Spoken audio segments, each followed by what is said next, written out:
dig, if you will, the picture, video diaries. I'm having a hair crisis at the moment. It's flat. This is the third day of celebration. And we're live from Prince's Minneapolis. I just don't know what to do with my hair. You know, Prince's hair always looked so immaculate, you know? Oh my God. Is this the purple divine intervention? MPG to the rescue. Oh, hi. Hey now. Hey. Let's get it cracking. Let's get it cracking. How are you? I'm very well. Are you Kim Berry? I am Kim Berry. And are you the same Kim Berry who did Prince's hair for the last 30 years? Absolutely. She is I and I am she. Will you do my coif today? Let's do that. Okay, let's go in. Let's go. Come in as well. You are Tam. Correct. Okay. We're just going to leave it right there. Okay. Okay, so I'll just sit here. Where do Please. you want me? I think this is a great spot, if Yeah. any. Okay. Right. So what do you think? I mean, what did you do with Prince's hair when it was like this? Oh, was it ever like this? Oh yeah, he loved his hair short. This was his, to me, one of my favorite. Coiffed, the sides spiky. We had one section where we shaved it off. Well, he decided he was going to shave it off and then told me to fix it after he messed it up. Yeah, so that was one of his regular little do things right there. But yeah, it was nothing to come in and get him ready. We get up about 2 o'clock in the afternoon. We do a shampoo and conditioning treatment, relaxers. Everybody thinks, oh, he's so natural. No, he had juices and berries. He had juices and berries. He had juices and berries. Yes, absolutely. What are they for our very white audience? Oh yeah, so basically like relaxer and color, you know, Okay. stuff like that. So yeah, so he definitely, we had to have a little assistance. Yeah. So, but his hair was beautiful. We kept it healthy. Towards the end, we started working on a product line. Right. So I'm telling everybody, look for that product line coming out soon. Wow. I said, so it'll be purple inspired. It'll be purple inspired. But will that only be for beautiful, Afro? No, nice absolutely people? not. No, Okay. it's going to be all inclusive. So it will cover all hair types, hair textures. Yep. So we're excited. I'm excited about I'm excited. finishing the vision. I want Yeah. to finish the vision. Everything, that was one thing he always did, was make sure that what can I do to get you to the next level? He made sure of that. So for all of us. So if it was a guitar tech, do you want to start a guitar line? If it was a hairstylist, let's open up a hair salon. Yeah. If it was a chef, then let's get you a restaurant. So he always wanted to see, what can I do to get you to the next level? And it was a beautiful thing. It was beautiful. Being around him, he inspired you to be better. He inspired Yes, he you did. to be the best version of yourself? Absolutely. And hanging around him, you couldn't do anything but. You couldn't do anything but. Was he a hard taskmaster, with you? I mean, I've seen one interview where you said, when you're working for Prince, you've got to look fly all the time. Oh yeah, he didn't play that. So that was a must. You had to come in on point. He wanted, what he called us, church lady dresses. But me, I was in the trenches, you know what I'm saying? So I was running under stages and back and forth across arenas. His dressing room was always the furthest away from the stage. So I had to be comfortable. I'm like, look here, boss. I'm gonna be fly, but I got to be comfortable. You understand what I'm saying? So yeah, but he challenged you to do better. But 24/7, he was fly. I mean, even in sleeping, he was fly. So he wore silks and satins, and he just stayed, he stayed fly all the time. He never wore jeans or sneakers? Absolutely not. Mm-hmm. His sneakers were custom made. And so to his feet, and then, so you'll see him, that everything has a wedge, even his flip-flops. So when he was chilling, he was up off the ground. So he didn't play that. Yeah, off the ground. Up off the ground, yes. So tell me this: when he came up with the idea of shaving that bit of his head, if he had a really nuts idea, like bad, and you knew that it was going to ruin his look or ruin his hair, would you say to him, "That's really, can I say, not going to fly"? Or could you stand up to him like that? Oh yeah, I mean, like I fought him on the buckwheat braids. That's what I called him. So we were doing a photo shoot with Steve Parks one day, and we were like, he said, I want my hair braided. I said, braided? He's like, yeah, my cousin used to wear hair like that. I'm going to try it. I'm like, oh my goodness. So yeah, we would, I was like, well, at least let me part it and make it neat. No, because he was tender-headed. No, don't part it, don't make it neat, don't part it. So he was like, just pick tender-headed? Tender-headed. That's like when I touch your hair and you like, like, don't play with his, no, don't get to the roots. Just comb the top. Just comb the top.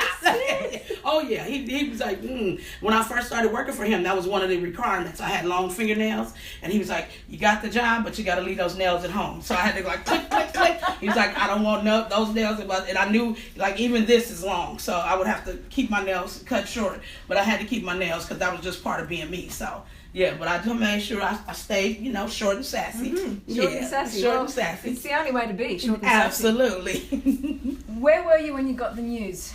Driving down the street. I was in Los Angeles, driving down the street. And a friend of mine from Colorado called, another hairdresser, and said, where are you? And I said, I'm driving down the street. He's like, I need you to pull over. And I said, pull over for what? And he said, Kim, I need you to pull over. And so he said, pull up TMZ. So I pulled up TMZ and said fatality at Paisley Park. And I'm like, surely, it's not him. And then, of course, it's just TMZ. It's another death hoax. It's nothing. And 5 minutes later, another one of my friends from CBS called, and he said, Kim, I'm going live in 5 minutes, and I want you to know before everybody else knows. And I'm like, no, what? And I said, it says fatality at Paisley Park. What does that mean? That's nothing. So he said, no. He said, Kim, it's Prince. And I said, I'm sorry, what? And he said, it's Prince. He said, they just put him in the coroner's van and took him away. And I lost it. So I was just stuck. I was stuck for about 4.5 hours in the same spot. I couldn't move. So yeah, needless to say, devastated. And all my friends were calling, one to check on me. Thank God, everybody was calling like, "Where are you? What can I do for you?" But I couldn't even talk. I was done. I was speechless. Yeah. How are you going to carry on, his legacy? Obviously, you're going to have this beautiful hairline, but what's the more spiritual side of that, future for you? Basically, to be the best person I can be, to make the world beautiful one head at a time. People are like, oh, do you still do hair? Absolutely. Same way I talked to him, he said that if he stops doing music, he'll die, and I'm going to do hair until I go into the grave. And I just want to make the world beautiful. I started off, once I got the hang of doing hair, I'm not going to stop doing hair. So I'm just going to continue the legacy, photo shoots, videos, making sure I just, spread his message of love for one another, making sure that, people are not hung up on the man, the icon Prince, that they know that he was a spiritual being, that he loved God, that he loved the people in the world. He knew that he was brought here to bring beautiful music to the world, and he lived his life according to such. Yeah. Wow. So I'm going to spread that message. Wow.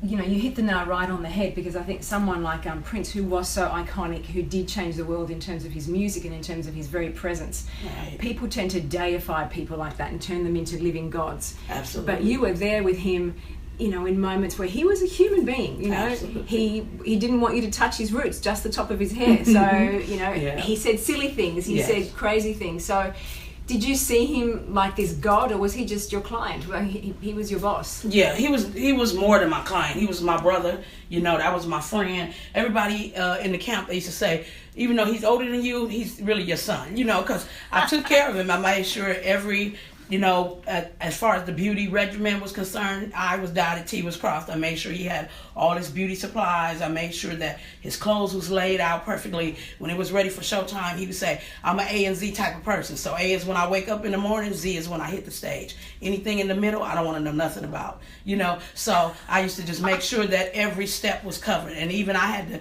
take on jobs of other people to make sure that their job was covered so that my job wouldn't be hard, because he was going to take my head off because I was the closest one to him. Right. So he didn't play that. So so I knew after I got chewed out a few times, I was like, oh, okay, got it. Your mama said you don't have to tell me but once. So I got that. Yeah. Mm-hmm.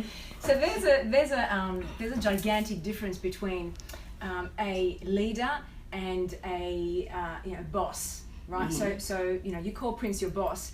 But there are a lot of bosses out there, and I'm sure the people watching this who have bosses who aren't particularly nice to them. was he a leader? Was he someone who, you know, respected the people who worked for him? He wasn't about making them, you know, belittling them or making them feel less than.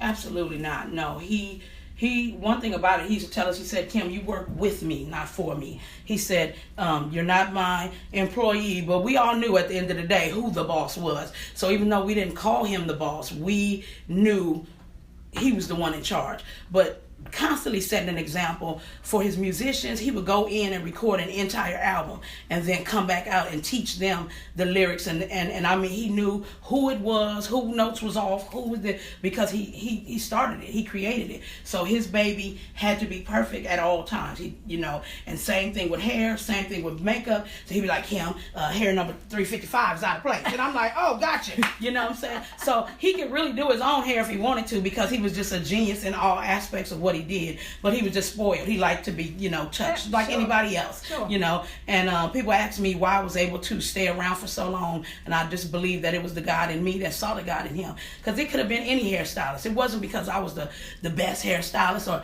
the most trained or the most skilled, but to have someone real around you, to have someone that, he's asked me, like, what's going on in the neighborhood, what they think about me, what they feeling, what's the new music, what you guys like. So I had his ear. So that was one good thing about the bond between you and your hairstylist.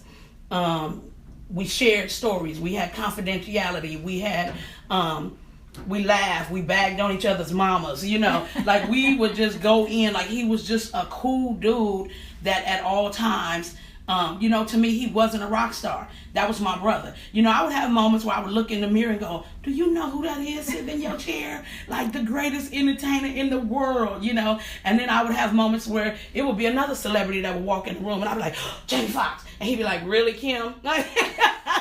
You know, so yeah, so it, you know, but after a while, you know, you sort of get used to a person being there. But yeah, he didn't play. He trained everybody, and if you came around him, you had to fall in line and take care of your business, stay in your lane, do what needed to be done. Like he said, at the end of the night, I had to get him to the stage. So it was no interference and nothing else in between. How did he pick you?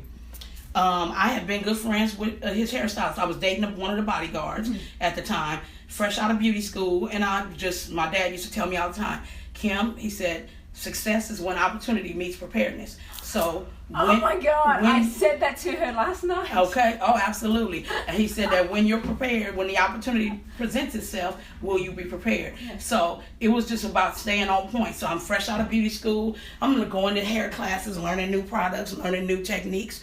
And the bodyguard introduced me to the hairstylist. She had been on board with him for about 7 years.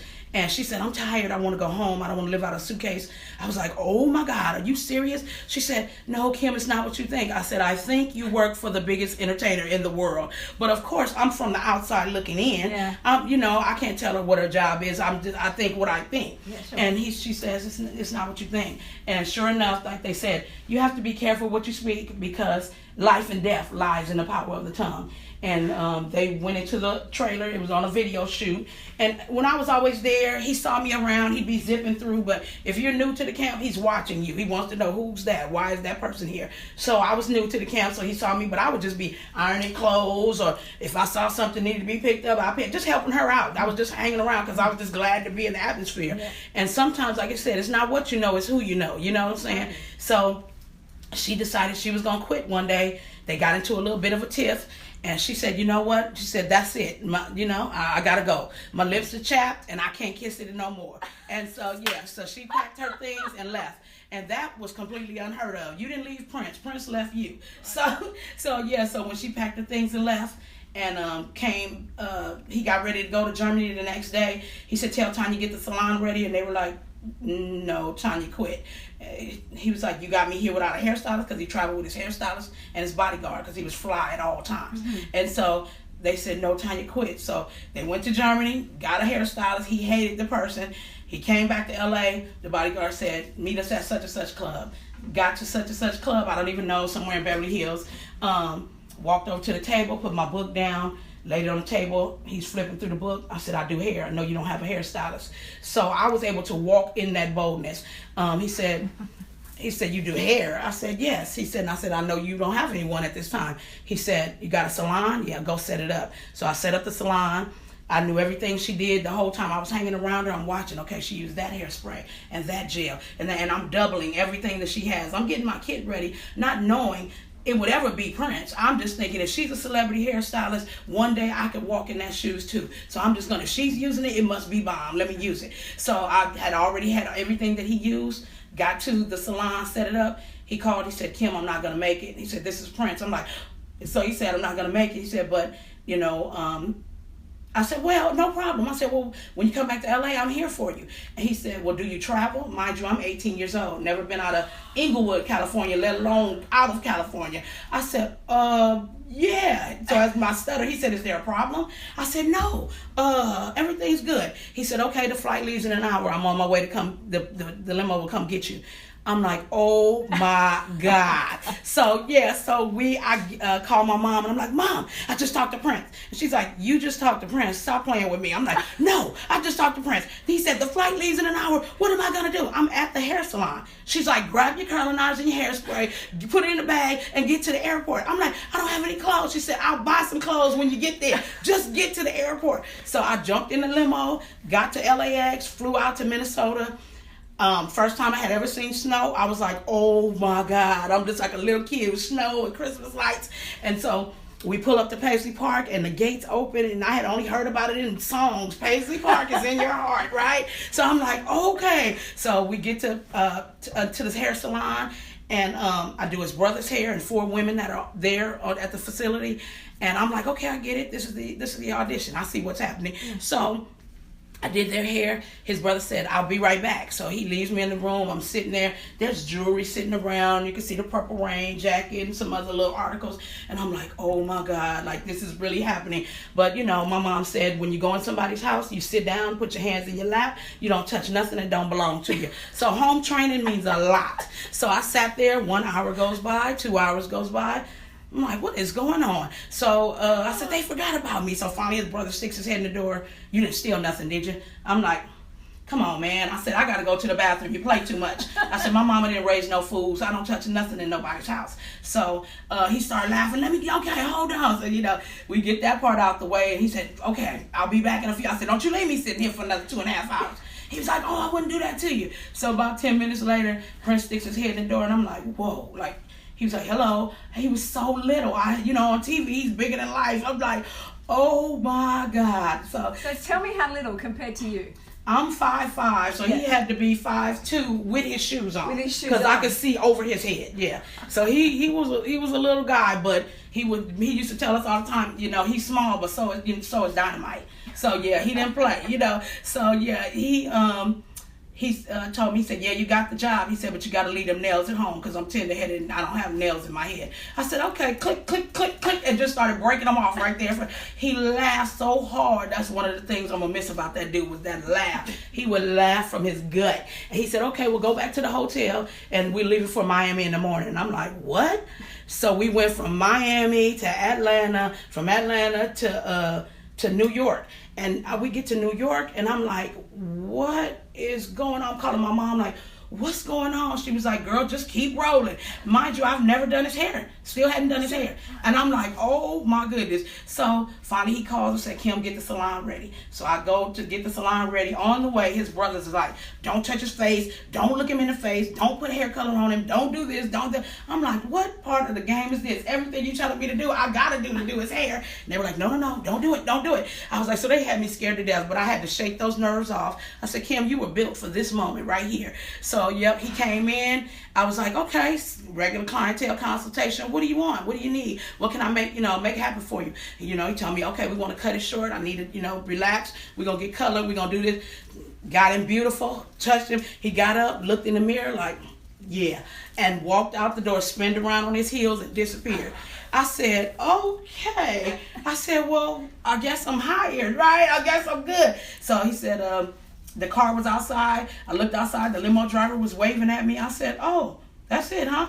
And I was like, okay. I called my mother. I said, who lives like this? And my mother said, you do.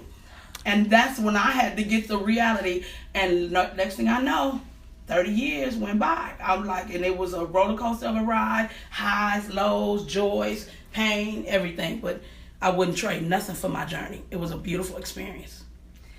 If you're watching us live now, this is, dig if you will, the picture live video diaries exclusively from Princess Minneapolis. I have no words to describe what we've just experienced with this incredible force of nature, otherwise known as Kim Berry.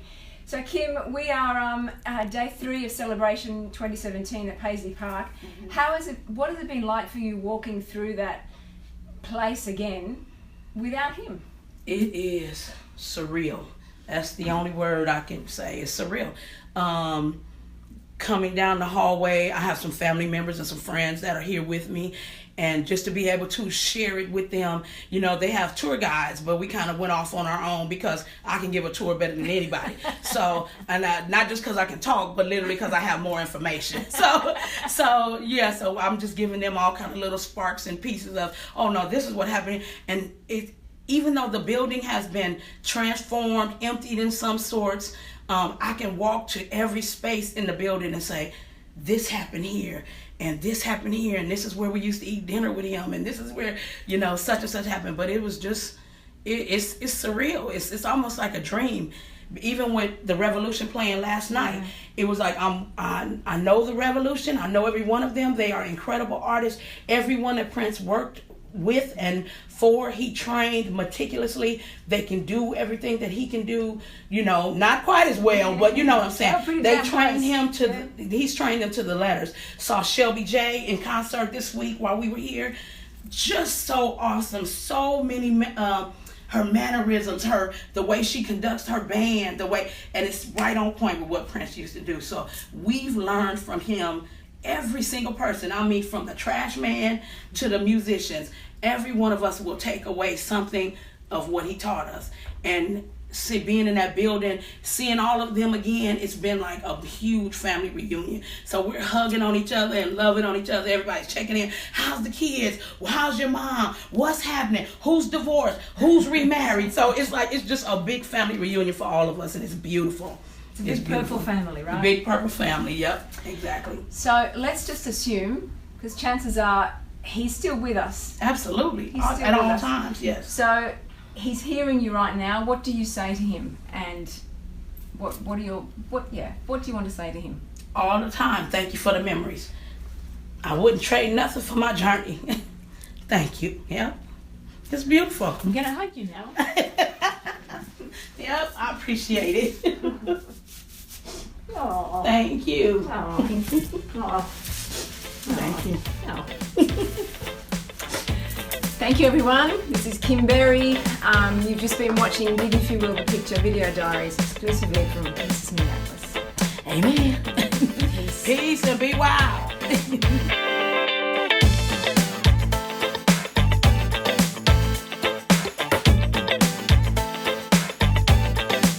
Like that video, Purple Army, there is plenty more where that came from. All you have to do is subscribe to this channel and do all that social media stuff that's coming up on the screen. Oh, and peace.